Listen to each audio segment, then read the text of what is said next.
Hey guys, welcome to episode 42 of the podcast. On this episode, we have Nick, aka the Colonel, from the True Crime Garage Man. We had a fantastic time. He's such a great guy, and just lots of cool stories, and just a cool guy. You're gonna love him. He talks about old cases, some of the cases that you have heard in the True Crime Garage. And he even talks about one that I believe hasn't been on the show that kind of got him going when he was younger and in Ohio. So it's a great little story. So you're gonna love that. FYI, in partway through the game, my wife is in the other room listening to the Seahawks game, and she is going crazy, screeching. It sounds like somebody's getting killed in the other room, which is funny because we're talking about true crime. I assure you, nobody was hurt in the taping of this podcast, so chill. Also, there was an issue with the audio, so we lost a little bit of the beginning of the show. So when we start the show, you'll hear Nick talking about the beginnings of the True Crime Garage, and so that's why it starts like in the middle of a conversation. But it was only a couple of minutes that kind of got messed up, and I had to fix. But we have over an hour, I believe, of content for you guys, and you're going to love it. So as always, we're brought to you by Amazon.com. Go to our website, gtfopodcast.com. On the top left, there's an Amazon banner. Click on that. That'll take you to Amazon.com, and there you can shop as you usually do. And Amazon kicks us back a little something, and that helps the podcast stay afloat. So thank you in advance for doing so, and now on with the show. Got your happy ending. Feel the excitement build. Showdown in a ghost town. I work, they're closing down, and they're letting me go, in January. This was a few years ago. And strangely enough, I had worked at the same place for 11 or 12 years. I can't remember. I was there for quite some time. And they told me several months in advance that they were closing the Columbus branch. So I knew I was getting let go the first week of February. So we were both getting laid off of these long-term jobs that we had at the same time.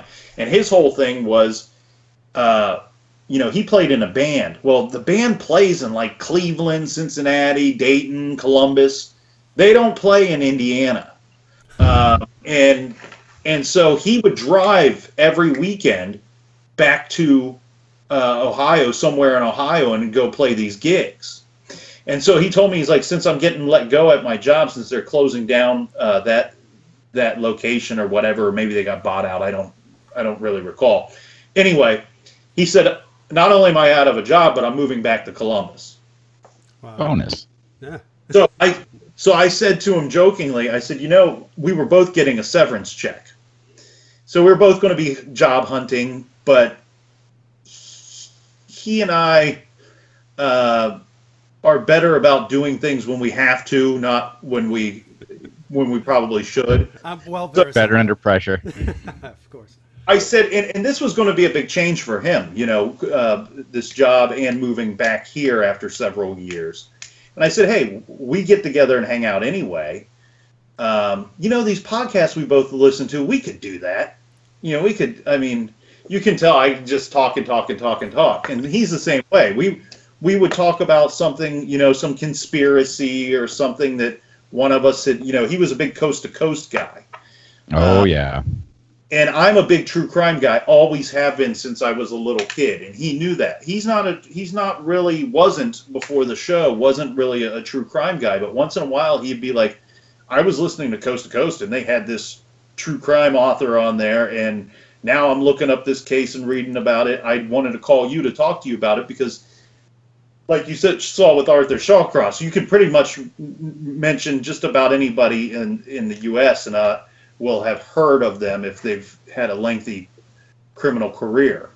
So he'd call me and we'd talk. Next thing I know, it would be an hour and a half talking about Ed Edwards or the Zodiac Killer or somebody that he had heard about on Coast to Coast, and so I said to him, we could do one of those podcasts. He's a pretty brilliant recording engineer. He went to school for it for years and actually worked at some places here in Columbus before he moved out to Indiana.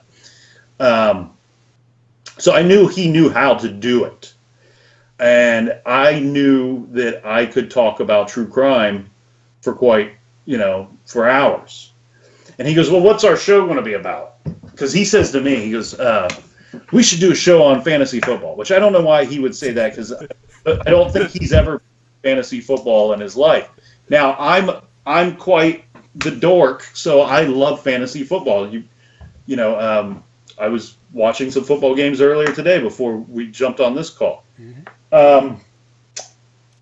But I told him, I said, there's a million of those out there. It seemed like there was a lot of fantasy football podcasts and rinky-dink little shows and talk shows and whatnot. And I said, I'm a big true crime guy, and at the time, this is going to seem crazy because it's not the case at all today. But at the time when he and I were having this conversation, I said, I only know of a handful of true crime podcasts, and I only know of a couple that I think are doing it well. And here's how I would do it if I were to put together a show. And he said, I don't think he loved the idea at first, but we got to talking about it, and originally we recorded the first 6 or 7 episodes in my garage, which is detached from my home, and it's like a 2.5, 3-car garage, big garage. Sure.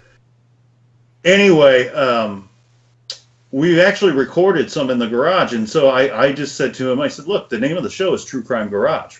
It's can't be more simple. Right. We're talking. This is where we're talking about it, and we've gotten a lot of praise for the name. People have said the name's genius. It took like a whole 10 seconds to think of it's a dumb name. It was just there, yeah. But in a way, and we didn't think about this till much later, but in a way it kind of describes us too, because we fancy ourselves very blue collar people, and I think nothing says blue collar more than a garage. Right. So yeah, we are now in a better garage elsewhere because I live in Columbus, not one of the suburbs. I live in where the houses are close together. There's a lot of people, so we'd be out recording, and car horns, fire trucks, dogs bark. Yeah, it was just and my garage. If it were summertime, it was 90 degrees in there, and if it were the colder months, it was 30 degrees. So it was it was not great conditions. So today. We don't record here. This is my office in my basement. But we record just south of Columbus, but we are technically above a garage nowadays. So the name still works. We still show up together to a garage 2 or 3 days a week. It's just we're lucky enough that we outfitted a space above the garage that is a little more soundproof and a lot cozier than the old conditions. So you said since you were very young, this was something that attracted you. Not attracted you. It's wrong word. That you were compelled to search and whatnot. Anything in particular that comes to mind when you were younger that just kind of got in your brain and made you someone that loves true crime? Well, probably I don't remember what happened first, so they probably happened around the same time. But the old show Unsolved Mysteries. Yeah. Oh yeah, Robert Stack. Yeah, which is not just true crime, but it was all the other stuff that I was interested in too. Bigfoot, Loch Ness, UFOs. But mind you, I'm 9 years old at the time. And I don't know if it was just curiosity of somebody that has to know the answer to things, or, you know, what is real, what is not real, and how things happen and things like that. I started reading anything I could get my hands on Loch Ness, on UFOs, on Bigfoot. And after about a year of that, I was like, well, this is all nonsense, you know. It's none of it ever goes anywhere. You never find anything that's you're like, oh, now I know for sure, you know. Right. So anyway, they had one of those book fairs at school, and I don't know how this happened, but there was a couple true crime books at my little kid book fair.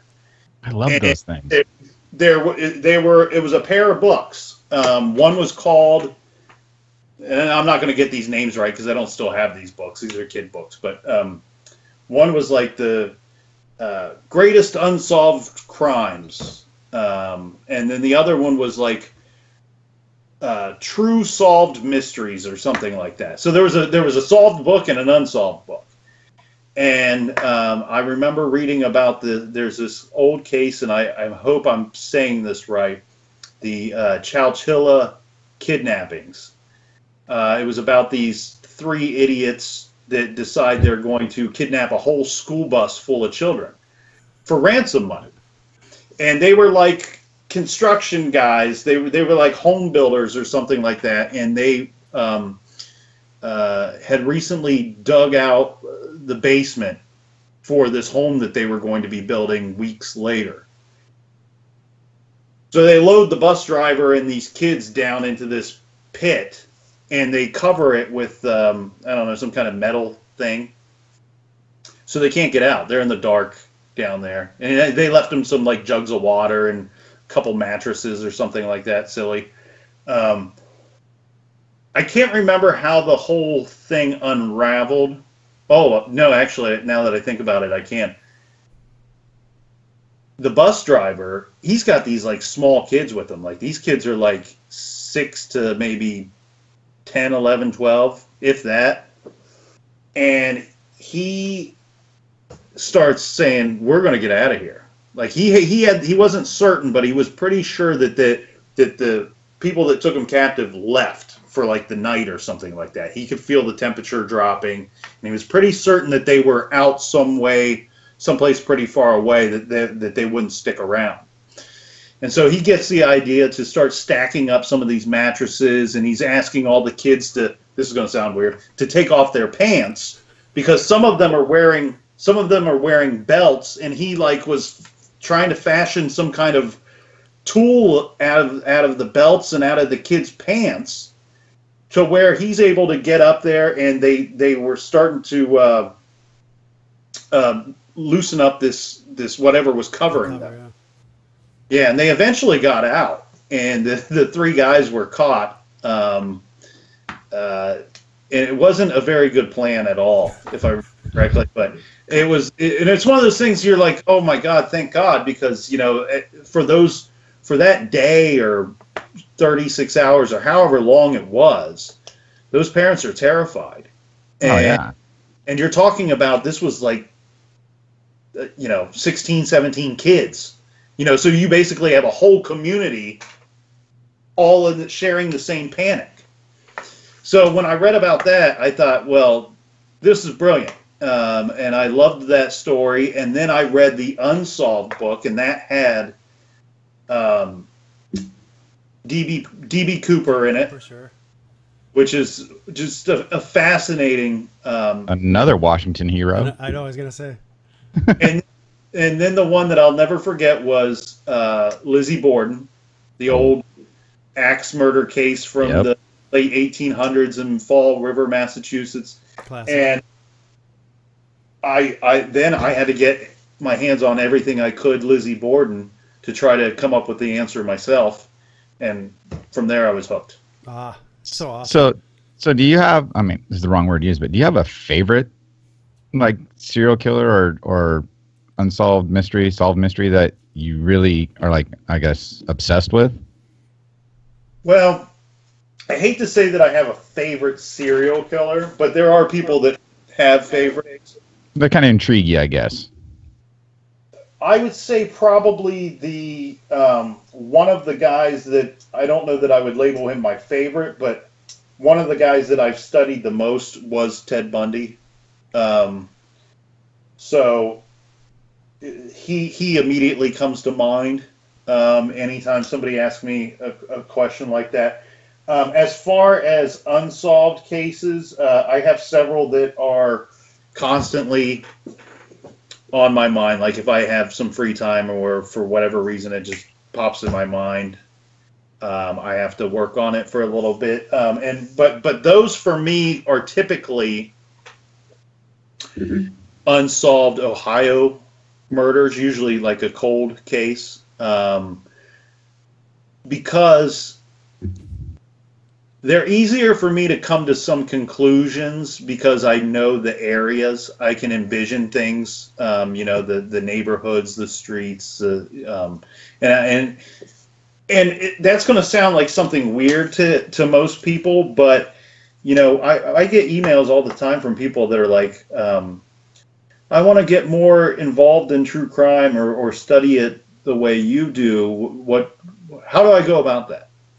Well, you got to get off the computer and out of your basement, and what's crazy is go to the library. That's such a silly thing. People don't like to hear that answer, but I'm lucky that Columbus has spent a lot of money and we have some really nice libraries. Now, I can go to those libraries and I can find books that you can't find them anywhere anymore on local crimes, on Ohio crimes, Columbus crimes. Some of them are pretty scary too, because they're written by someone like me in their basement. And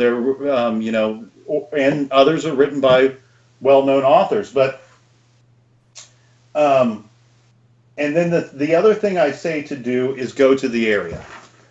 If somebody was taken, go to that street corner where they were taken from. Who cares if it's 10 years later? Look at it. You're there. Yeah, go to where they found the body.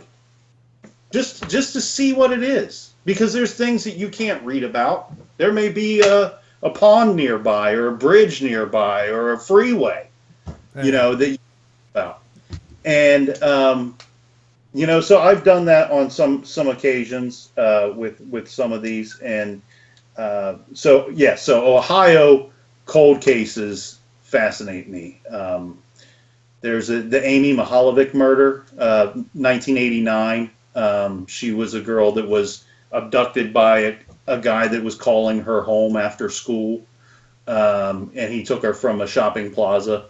There's good chance she didn't know who the guy was, but somehow this is how you solve this case. She didn't know who this guy was, but somehow he knew who she was. That's how you solve that case. If you can figure out how he knew her, but she didn't know him. And he unfortunately he killed her. That was Northeast Ohio. He probably killed her within a day or two of taking her, maybe sooner. We know from the FBI and from the Missing Children Foundation that the percentage is very high that when children are taken and when they are killed, that it's usually relatively quickly after they were taken. She wasn't found. She was taken in October. Her body wasn't found until January or February of the following month, or of the following year. I'm sorry.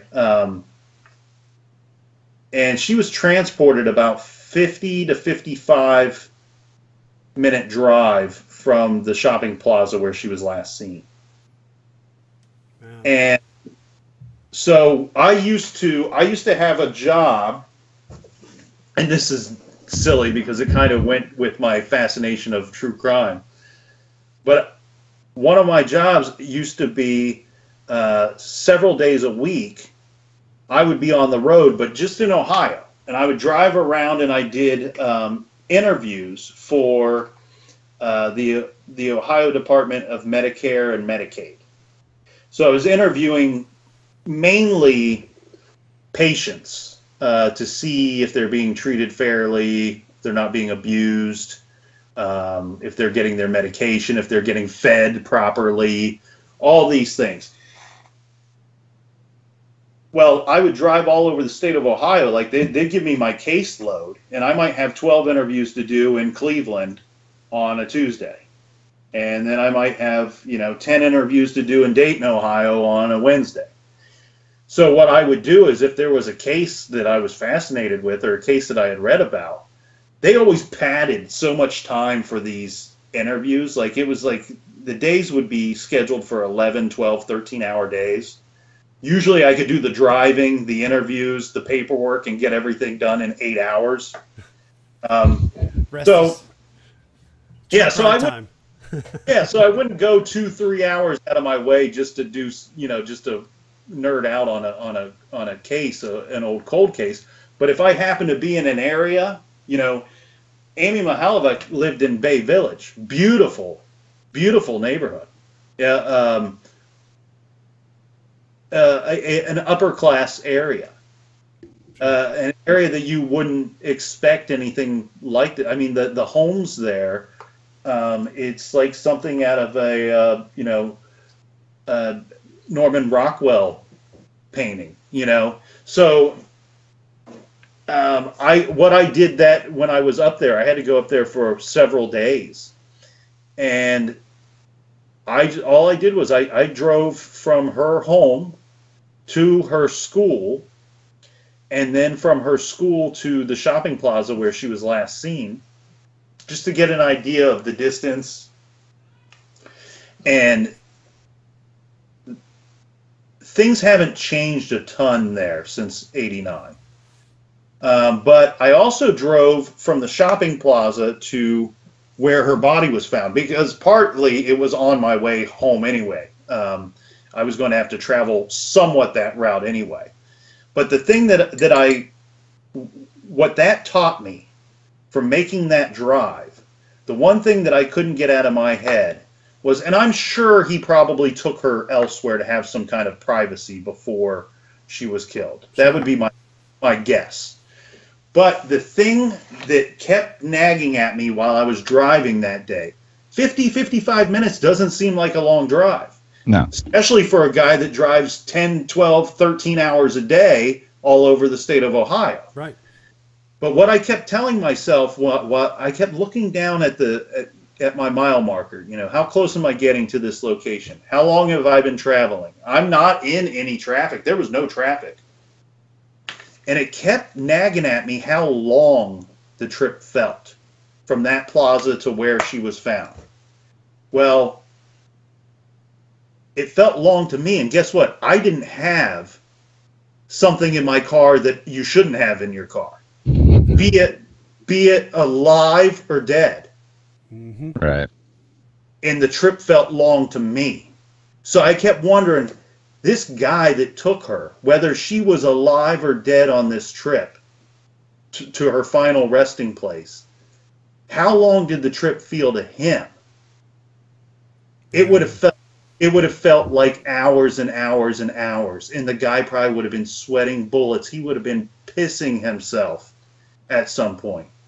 And so when I finally got there, I realized he didn't just pick some random field out in the middle of nowhere because he thought nobody would find her or would delay them finding her. He took her there. There was more than one reason for him to be in that area. He didn't just go there to drop off to dump this body. He was on his way somewhere. Yeah. He was on his way somewhere. This was an area that either he lived there, he stayed there, or he worked there. What I'm getting at is that means to me, this guy did not live in Bay Village. No, he went out of his area. He went out of his area to get the victim, to acquire the victim. And then he brought her closer to where he lives to get rid of her. And there again points back to everything that I said, how you solve this case. Somehow he knew her, but she didn't know him. And if you can figure out how he knew her, how that would work, that relationship would work, that's how you're going to find who killed that girl. Man, no Do you kidding. think he maybe might have worked in Bay Village and Or maybe he drove, Well, something and- that took him through there. the thing is, he was calling her at her home after school. And the reason why I say he knew her but she didn't know him was we only know that these phone calls happened because she told some other people that these phone calls happened. She didn't say, when she talked to her friends or her brother about these phone calls, she didn't say, "Oh, I talked to Fred on the phone." right? So she didn't recognize this person's voice, and he probably did not provide her a name during these phone calls.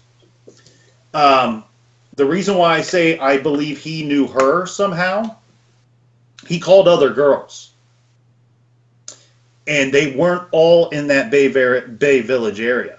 Oh, The police are not certain, but they believe the calls must be connected. They're happening roughly about the same time. It's a guy working on a ruse to get her to meet him somewhere. Well, these other girls didn't go for it. Well, what do we know about the crimes? He committed several crimes on this girl. He didn't just kill her. So the thing is, he was, for him to do some of the things that he did, he was attracted to her. He was attracted to this little girl. I believe he was attracted to all the girls that he called. I believe he wouldn't be calling just random girls and hoping to get anybody. Sure. He was calling girls that he was attracted to for some reason. Now, some pedophiles are just attracted to kids of a certain age. I believe this guy was attracted to a specific type of girl within a certain age range. And so, therefore, somehow he had seen her and had her phone number and was able to get her phone number to call her. And that's how you solve that crime. Who would have been able to get her phone number and have seen her and knew in advance that, hey, I'm attracted to this girl, so if I can trick her into meeting me somewhere, then That would be so much more solvable today. If somebody's, tracking the phone number that called the girl, who's around. There's just so many things now. Today, this predator would have used the internet. right. He would have And used Chris Hansen would have found him. he would have made it tough for them to find him. The thing with the phone calls, and this is what's scary. This was 1989. We had the stranger danger that they taught us at school. I don't know about where you guys are from. I'm guessing by the way you look, we're all about the same age. But I remember they gave us like phone numbers we could call, phone friend or phone a friend or something like that you could call after school and talk to these people. The thing is, back then in 1989, it's not everybody had a landline, so that he used that to his advantage. Sure. Parents worked Monday through Friday, 9 to 5. Yep. If you know that you want to get in touch with the kid and not talk to any of the parents, you call it 3:15, you call it 3:30, you call it 3:45, because if somebody picks up the phone, 9 times out of 10 it's going to be the kid and not an adult. And that kid's probably going to be home alone where you can talk to them for a little bit. I think with cell phones and all that jazz now, things have changed a little bit, which is great. But again, he would have used that to his advantage, and I believe that's what he was doing with these other girls that he called too. Just call before 5, get them on the phone. Man, that's crazy. Is that also about the time that Mia Zapata was killed, or was that 90? Mia Zapata killed, I believe, early 90s. Right. That was another one. some of the episodes you've done, Mia Zapata's, obviously, and The Fifth Nail. I live here in Washington, but I also live in Montana, in Thompson Falls, Montana. Super tiny town in Montana. And just that like what you were saying, for whatever reason, the fact that it's somewhere that you know, that somewhere you've been, and especially the Fifth Nail case. I take Highway 90 and go through Coeur d'Alene and the back roads to get to where I live in Thompson Falls, and St. Regis, when they found the body of the boy. It's 20 miles from my house. It's the only town actually between, it's just past, actually that's not true, Plains, it's just between it, but it's right there. And it just blew my mind. I didn't want to look it up, and it was a two-parter, I believe. I didn't want to look it up because I wanted to hear what it was, how it got resolved, what had happened in that case. And it just blew me away. So I went, after I had listened to the podcast, it just so happens that I had gone back home to Thompson Falls. And I asked the people there, because as Chad knows, some of the people that we know there are in law enforcement. And they're like, oh yeah, that case. And one of our friends, Joseph. Go ahead. Sorry. Joseph Duncan was the guy that right. created the website, The Fifth Nail, and then he they're not really certain how many kids he probably killed. At some point he flipped. He was. It's crazy, man. Hearing he was raping boys his age when he was a teenager, right? And wow. And he never. That was just a culmination of his messed up mind at that point. I don't know if you can hear, but my wife is going crazy. Okay, I couldn't tell. Yeah, I can hear it. And I'm an hour away from you, and I can hear it. Seahawks might be doing well. I don't know. Or they just shit the bed right there. That's why she's screaming. No, it sounded like a happy scream. I could tell. But go ahead. Sorry. I'll throw this little tidbit in there too. I'm hoping that some of our listeners watch this, because we don't do much with video, and maybe they'll get a kick out of this. Do you guys edit any of this? I no. do. I do. Well, you add stuff at the beginning and end, but we don't edit the feed like this. I can edit it, yes. Oh, well, I only ask in case, like, for some reason I say something that I wish I wouldn't have. I could maybe. Oh, absolutely. Buyer's remorse. Right. Yeah, you got a couple days. So with The Fifth Nail, there were some details that I knew about the case that they're out there if you go looking hard enough, but they're not super easy to find.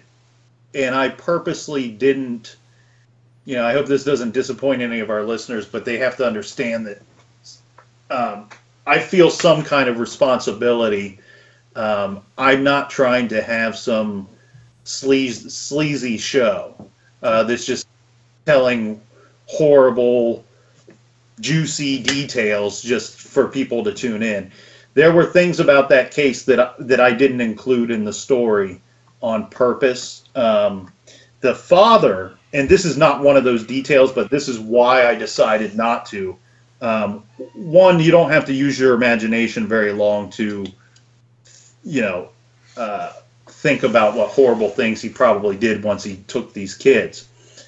And there's a lot of rumor out there. So I teetered on the fence for a while, because I thought, well, do I want to throw these details out there so that just to squash some of these rumors that are probably worse than the truth? Mm-hmm.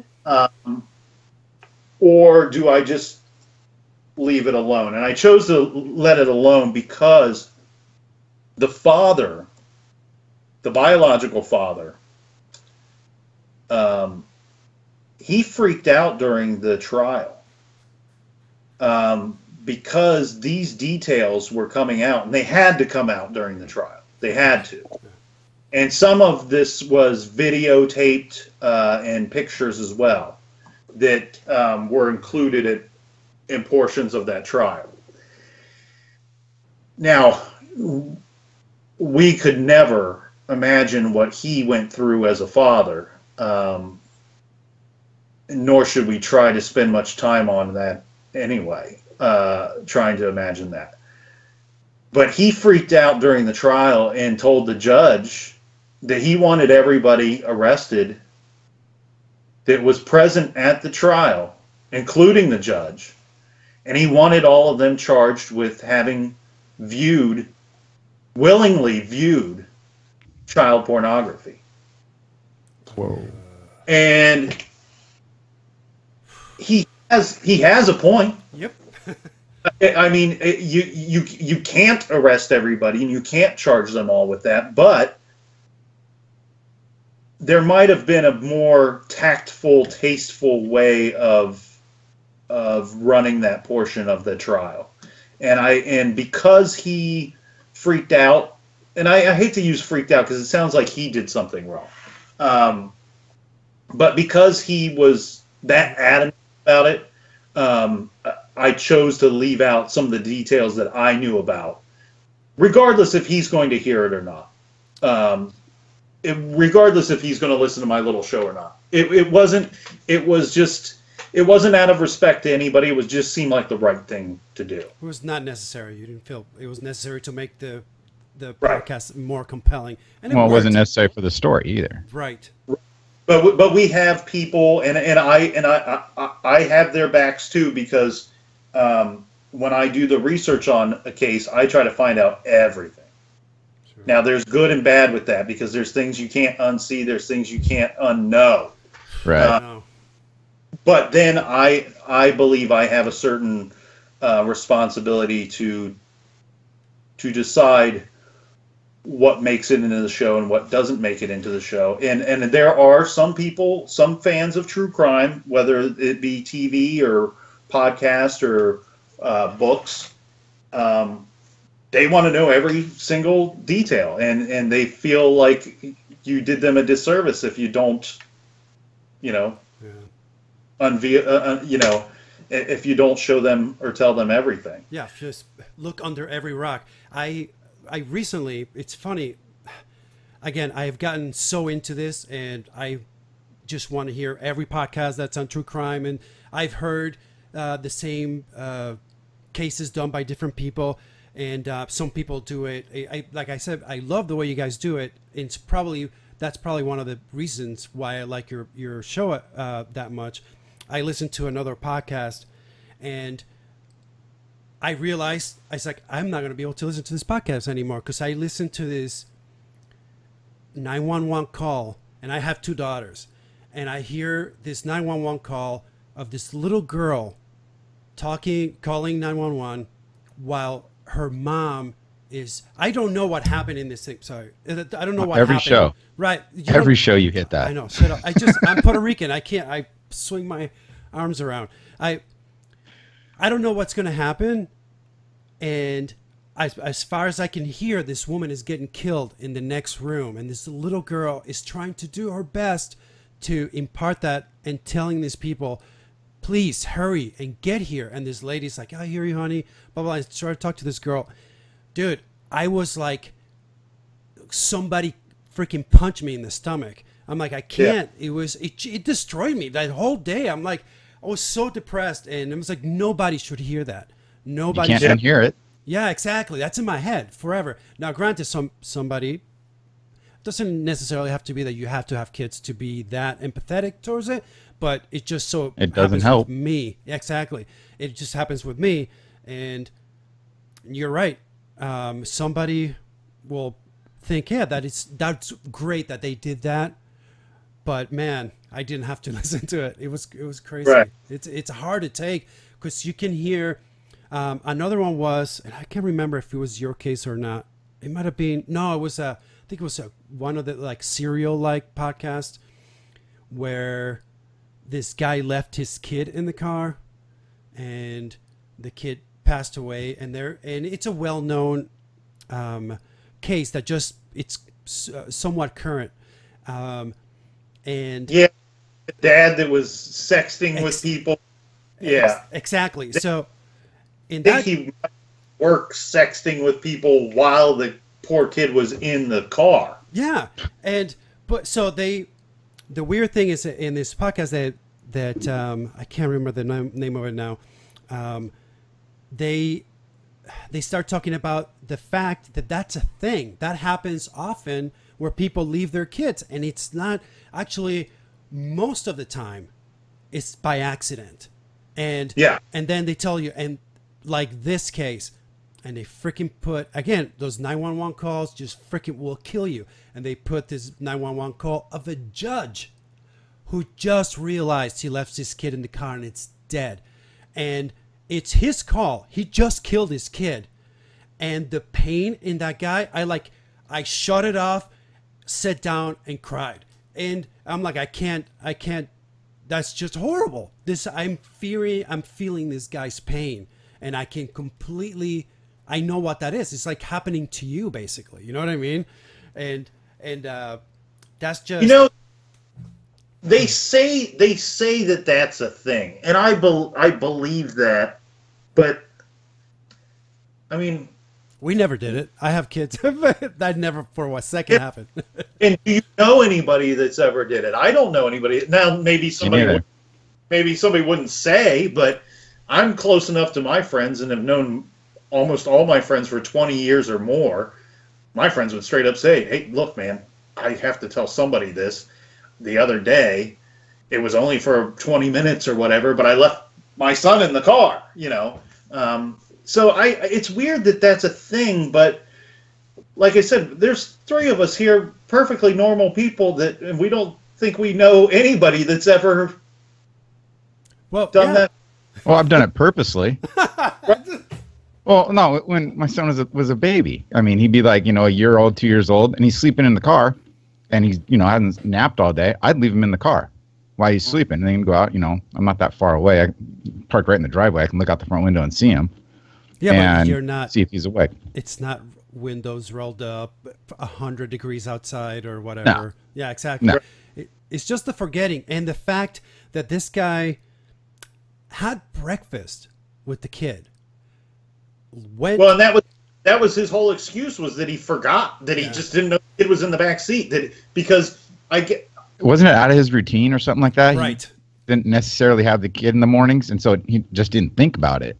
It was not him just going to work or something like that. It was either out of his routine or the daycare center.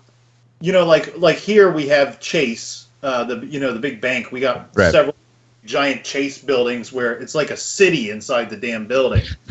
But they have like everything there. Like if you work there, there's like a fitness center, a food court, child daycare, And I think his situation was something similar, where his daycare was somewhat at his work.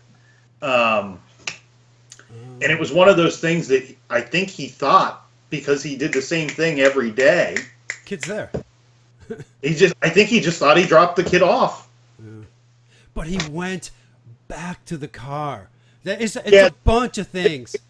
They were able to poke some holes in his story. Right. So it wasn't that he just forgot. I don't believe that he just forgot. Yeah, it's rough, man. And that's the thing. And like you mentioned before, it can happen anywhere. These horrible, horrible things. You can be, some people walk around thinking, oh, just these bad things happen to those people over there because they're in a crime-infested neighborhood. I live in this beautiful neighborhood here, big houses. That's not going to happen to me. You know what I mean? And it could happen anywhere to anyone. And granted, it doesn't happen to a lot of people. And things like serial killers, they're not actually, or people that abduct kids. That doesn't happen as often as it seems. But when you're that parent, it doesn't matter what the statistics are. It just freaking happened to you, and it's random. So, Well, I live in, like I said, in the city of Columbus, and there are nicer areas that I could live. And I've had people tell me, "Why don't you move to blah blah blah?" I personally like this side of town. Like I just do. I feel like I fit in here. Like, so there's nicer places I could live, places that probably have a lower crime rate, but we're talking about mainly petty crimes, you know, car theft, burglaries, things like that. We're not talking like, this is not like a murder capital of the world or anything. That's Detroit. Yeah, but I've had Chicago across the way. people tell me, why don't you move to the suburbs? Why don't you move to the suburbs? And I would say, you know, one, I like it here, and two,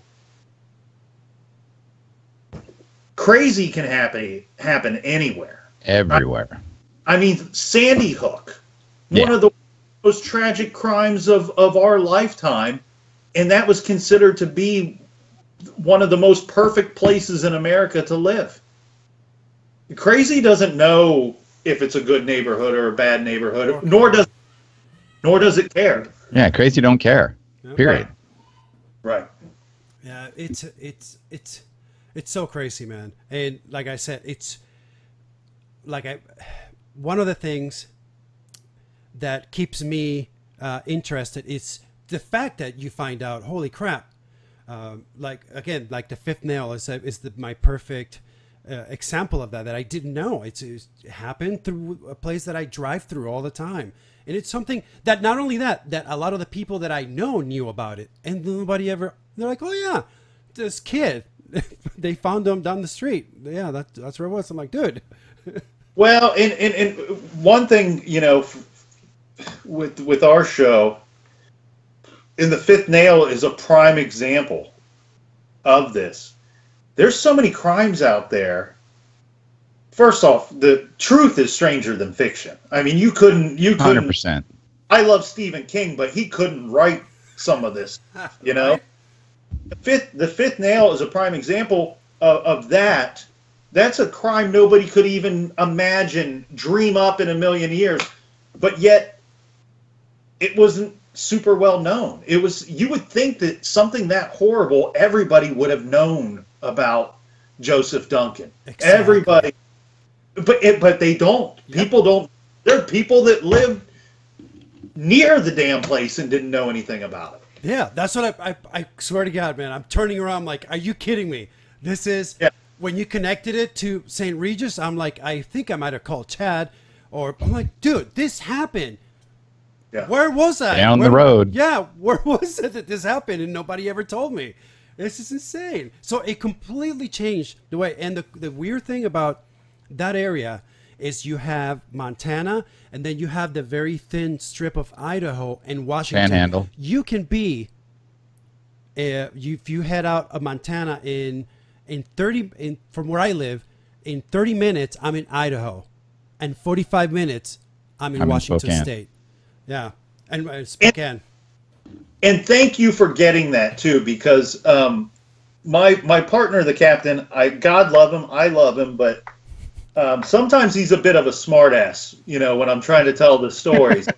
And in that particular story, I said, you know, in this location, you could be in another state in a matter of minutes. Yep. And it might be a dumb way of saying it, but he doesn't know that the crime took place in this part of Right. Idaho. And he says on the show, he goes, well, isn't that the case in every state? You know, and he's right. He's right. That's funny. But I was trying to point out that that's a unique situation. You could be in a multiple states within a matter of minutes. You know, Multiple states and 2 different time zones. Yeah. Yeah, it's good. So I got it when you were talking about it. I'm like, I completely got what you were talking about. It's I knew the locals would get it, so Yeah. I didn't. it's I great. didn't spend time debating him. Yeah, they have this. They built a little park, kid park in the town where I live in Montana, and the locals call it. It's horrible, but they call it pedal park because it's the little park right next to Highway 200, which goes across Montana and it goes into Idaho. You literally can pick up a kid. They're like, don't send your kid to that park. He can get, literally, the road is like, take 5 steps off the road, pick up a kid, put it in your car, 30 minutes, you're in another state. 40 minutes later, you're in a different state, 2 states away. And it's just crazy. And like you said, it doesn't compute because you can't see that because you're not, if you're not from around here. And it's crazy that stuff, you think, oh, it could happen, and it does. It's just crazy, man. So what are your thoughts on DB Cooper? I was watching a show on, I think it was A&E or History or something like that. These guys were researching it again, a retired FBI agent and some forensic scientist guy, I think, were like combing through the old evidence they had, trying to figure out who he was. I've heard some really good theories over the years. That's not that, to me, as much as that crime fascinates me, it's not one that I feel like I have much to offer as far as my own theory or conclusion to it. But one thing I've always wondered about, and there's some evidence of this, that he terrorized those people a little more than what a lot of the stories would tell you. Okay. And I find that part of his personality to be fascinating. There were, if I remember correctly, I believe maybe one of the people may have committed suicide years later, and they don't know if it has anything to do with him or not. But I think some of those people had some symptoms of PTSD after that situation. And when you hear the story, when you hear it for the first time, or when you read the short version of it, or the, what I would call the Hollywood version of it, because it is kind of a Robin Hood type story that everybody can get behind, and there are people that champion DB Cooper. But when you really start looking into it, he did traumatize those people during that time that they were, and let's not forget, they were technically held hostage. Held captive, captive for a portion of time. Now, I would believe he had to have had some type of jumping experience, some type of aviation experience. Paratrooper. Yeah, and I used to work with in private aviation for years, and most of our pilots were previous military of some sort. And one thing I learned about working with those guys, there's a reason why they fly planes. They're all adrenaline junkies. Mm-hmm. Every single one of them. Even the guy that looks like an accountant, the guy that looks like he's never said a bad word in his life, never smoked a cigarette, never, drank Jack Daniels. All of them. Every guy that flies a plane that I've ever worked with, there's some form of adrenaline junk. Thrill seekers. And I think he didn't. This wasn't a situation where they had them fly. Hey, get the plane as low as you can, and I'm just going to jump into this open field. It wasn't that situation at all. This was a tough jump that this guy made. There was bad weather that night. Mm-hmm. Was it in November? Was it pretty late? Yeah, I think if I remember correctly, I think there was a storm that night too, and he was jumping. They believe he probably fell into a wooded area. Which, it's the Cascades. And you're gonna throw a rock and hit a wooded area around here. I don't know about jumping out of planes, but I would guess a wooded area is not where you want to jump. He jumped in this Cascades, and if you see what the Cascades look like, there is no way that guy came out of there alive in the middle of the night, not knowing, and doesn't matter if there were people that he was supposed to that were going to help him. You have no idea where you're going. He drops, and I believe he wasn't even dressed. He was like in dress shoes. He was in a suit. Yeah, in a suit. There is no way that guy got out of there alive. He got tangled up in the trees. No. And I think, if I remember correctly, I don't know if he asked for a certain type of parachute, or if they gave him different types, because I think he requested 4 parachutes. And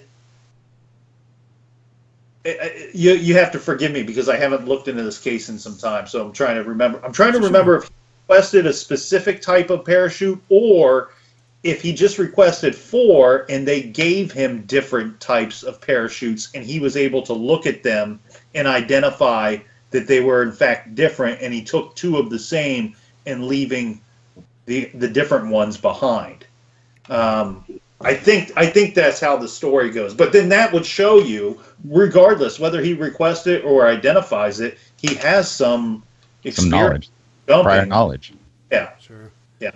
Yeah, that's one of those interesting cases. You know, and they're all, again, in this Pacific Northwest, that all these things that I didn't know when I moved here, like that Mia Zapata thing, which that's the one that bugged me because I found out about it obviously after I didn't live here at the time. Chad did. I don't know how that was covered. You know Mia Zapata? It sounds familiar, but I don't. It's not ringing a bell right now. She was in a grunge band, and she was killed late at night when she was probably walking home from kind of a neighborhood bar. Okay. I'm kind of remembering it. So I remember she was contemporary to Nirvana and Pearl Jam and all those guys. And that's what bugged me. I'm sorry, you got cut out there. Sorry. 93, 94? She was killed in 1993. Okay. So I kept thinking about it. Imagine if it's weird because they're all dead now, but I can't even use their examples. It's like Chris Cornell died, or hold on, it's like Kurt Cobain died. No, hold on. Lane Staley died. Oh, no, wait. Oh, but if any of those guys would have died back then, knowing that they had a amazing career ahead of them. You know what I mean? Like you can tell that she had the chops if you look at that. I wish I could remember the name of her band. I can't remember it right now. But she had. I think we're doing good. But she had a good. Career in front of her, and she was about to go on tour with Mudhoney or something, like one of the good Seattle bands, and it's just so tragic, and the fact that it went for so long unsolved, and that's actually how I was aware of it, was because I moved here in 2001, and they found who did it through DNA. And they announced it again, and then I looked into it. And I'm like, oh. Anyway, I found that another compelling story. I think I said in that episode, I think I was kind of rattling off, just off the top of my head, some bands from the area. And I think I said Reverend Horton Heat was from the area. I swear sometimes I'm saying stuff and I don't even know what, you just get to talking and you're talking. And somebody must have emailed me to correct me and maybe I thought they were actually from there. I didn't know. I bought it. You said it. I'm like, no kidding. The emailer told me they're from Texas, which does make a lot more sense, having seen Reverend Horton Heat a couple times. Right. That would make more sense. They would fit more into that area than the Seattle area of the early Seattle grunge band. Seriously, my wife is going crazy next door. She keeps texting me. This never happens. Everybody clears out when I'm doing a podcast, so I really apologize to anybody listening to this. I can hear. I swear she's not being killed in the other room. We're talking about true crime, and my You're gonna end up on the news. I watched the Buckeye Penn State game last night at a Buckeye party, and there was many screams like what I'm hearing now going on last night. So I do not mind people being excited for their football. She loves. I love watching with her because she freaks people out. We're watching one in a hotel bar, and everybody's just talking and drinking, and there's my wife. Anyway, I want to tell you something. I listened to you guys did an episode about M. Night Shyamalan. M. Night Okay. Shyamalan Ding Dong. Yeah, and I had to listen to it because a couple of his movies I'm a big fan of, and a couple of them not so much. But I loved Unbreakable, so it was favorite. nice. It was nice to hear somebody that holds it in such high regard like I do. Thank you. I have some comic book nerd friends, and I've said, and I grew up a comic book nerd myself, and I've told these guys, I think Unbreakable is in the conversation to be the best comic book movie of all time. There's It no was ahead of better. its time. There's no better origin story in my mind. Right. I mean, and Chad, I think you brought up a good point. Batman Begins is a very good origin one as well. Right. So anyway, you were talking about the movie Split, and the weird connection to that is there's a book that M. Night used in his research when he was working on. I'm guessing he wrote the story. I don't Yes, know. he wrote it. Yeah. But anyway, when he was working on that, there was a book called and I'm going to butcher this title, I'm sorry, but it's called something like The Minds of Billy Milligan. Okay. Now, Billy Milligan, this was a real life story. He had 20-some personalities. He's actually the only, to my knowledge, he might be the first, or maybe he's the only Ohio case where multiple personalities was used as a defense. But this guy had abducted some women during the course of robberies here in Columbus, Ohio. And that took place in the late 70s. But it was just kind of weird. I got to, I got to listen to some of your episodes, and I wanted to make sure I listened to that. And there you're talking about Split, and of course my mind jumps immediately to knowing that he had read this book and about a case that I had some knowledge of from it being a Columbus case. But I truly hope that turns into some kind of trilogy as far as the Unbreakable and Split and all that. It's being made right now. As my only Glass. problem with It's called Glass. Yeah, my only problem with Split though is it's like they just threw in Bruce Willis at the end. Yeah, they connected Tied it. together. Right. It connected. It was a real hard connection. They didn't. It wasn't threaded together very well. Right. It's To like me. it's like he wrote it in the K. If we But do they're- this, we can connect it. Though, right? They're both Philadelphia based. I believe so. I believe so. Yes. I thought it was great. I can't remember if I mentioned, I must have mentioned in that episode, but the second on the movie Split where he's going through the train station, I turned to my wife and said, Bruce Willis is going to be in this movie. And I expected him. I thought that he would go into the train station and there would be a security man standing in the middle of it, which would have been brilliant. I thought that he just Right. runs and all of a sudden there's Bruce Willis standing there and he runs by him and hits him or something. You know what I mean? I didn't foresee it happening. Really? But I'm with Chad. It was kind of just seemed a little random that they threw him in there, but it all makes sense now, obviously. I mean, but like you said, Rico, if they would have had him run through the train station and bump into Bruce Willis and have him kind of stand there and look at him, then that would have been a little easier to thread together. And then at the end, have Bruce Willis. Especially if he was standing there with his hands out. You know how you can kind of see the misdeeds of others. Right. In one of his abilities. What would have been really neat is how would you visualize that with so many different personalities? How would he see that if he Right. bumped? Or see it 10 different ways.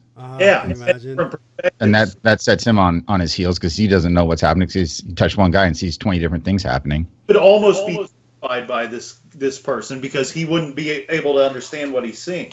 Right. Yeah. We're right. M. Night missed out on this. Yeah, he should I have know, consulted us. We should check. Look at we're he writing should the look us damn up. movie for him. Well, my son, again, I think I say this in that episode. He called me. He watched it as the day it came out, and he called me. He's like, "Hey, Dad, you should go watch Split." And I'm like, "Okay, hon, we'll do." And that's like a Thursday night or Friday night. And Saturday afternoon, he's like, "Sabe, so you're gonna go watch this movie?" I'm like, "Yeah, totally. It's on my to-do list. I'm gonna do it." Sunday or Saturday night, he calls me. He's like, "Seriously though, when are you gonna go watch this?" And between Friday and Sunday night, he texted me 5-6 times telling me, "You need to go see this. Please do so," because he knows Unbreakable was like my favorite movie. And I finally said, "Okay, fine." So I think that might have had something to do with it, because I knew but he doesn't So want to say adamant anything about you seeing it. So yeah, I knew there had to be something, and it's M. Night Shyamalan. So, but the thing is, I haven't watched Split again. I bought it as soon as it came out to be able to purchase. I never buy movies anymore, but I bought Split because I want to watch it again. My son tells me that scene where he goes through the train station, they play the same music that they played in Unbreakable and that same train scene, which that would just freak. And probably because it was what triggered my head. I'm like, oh my God, this is. But then I forgot about it because he did. Obviously, what's his face wasn't there. The security man wasn't there, and I kind of forgot about it until the end again. And I'm like, I knew it. I like stood in the theater. I'm like, oh, I fucking knew it. But yeah, I heard that Glass is being made, and it's the third movie, and you know, that'd be very cool. apparently,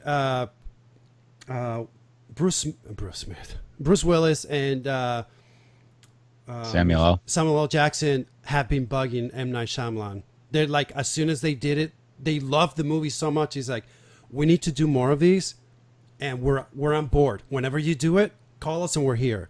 And he, for whatever reason, he waited 10 years or whatever to Well, and that's the funny thing about Unbreakable. It's not labeled a superhero movie because Right. they're not in superhero costumes, and it's Right. it's not a DC product. It's not a Marvel product or anything like that. So no one really catches the idea that it's a superhero movie. Right.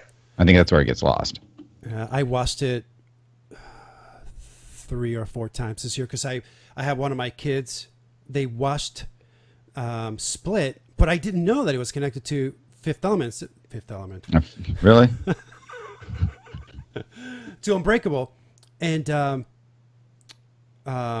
afterward, I'm like, okay, now you have to watch this. And I couldn't watch them with all of them, so I like sat down and watched it with one, and then I watched it with the other. It's not a short movie to just sit down and. But the part where the guy knocks on the door of the family, the door to the home of the family, and he just says, when the father opens up the door and the man says, "I like your house," or something like that. Just starts to open up the screen door. The father's like, "Wait, you can't come in here." And the dude's big, first of all, and he just kind of walks in. That's terrifying. Absolutely. That part is terrifying. Yeah. And we all open our door when somebody, most of us do. We open our door when somebody knocks on it.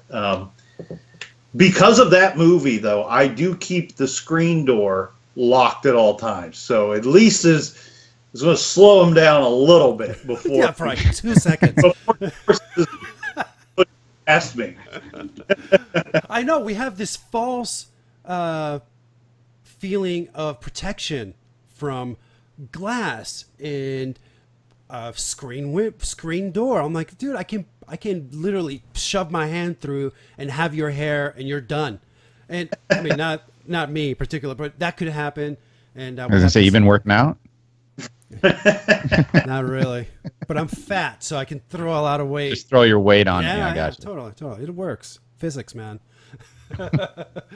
Anyway, dude, thank you so much for coming on the show. We really appreciate it. And again, you have 2 huge fans here, and keep up the good work on that. And please say hi to the captain for us. And Will do. yeah, any plugs that you want to do before we sign off here? If anybody wants to hear me talk more about true crime, go to, you can check out True Crime Garage podcast. We're available on all platforms. If you want to learn more about the show, go to truecrimegarage.com. All right. Still an awesome name. Thank you so much. And by the way, the whole buying you beer is probably, it is. It's my number one favorite thing that any podcast does. I think it's brilliant. Hey, you want to, you know what I mean? It's just such a cool thing. I loved it. It's one of the things that got me immediately on your show. So anyway, thank you for coming on, and we'll see you around, man. Thank you both. It's been fun. Take care, man. Thanks, Bye. Nick. Got your happy ending. Feel the excitement build. Showdown in a ghost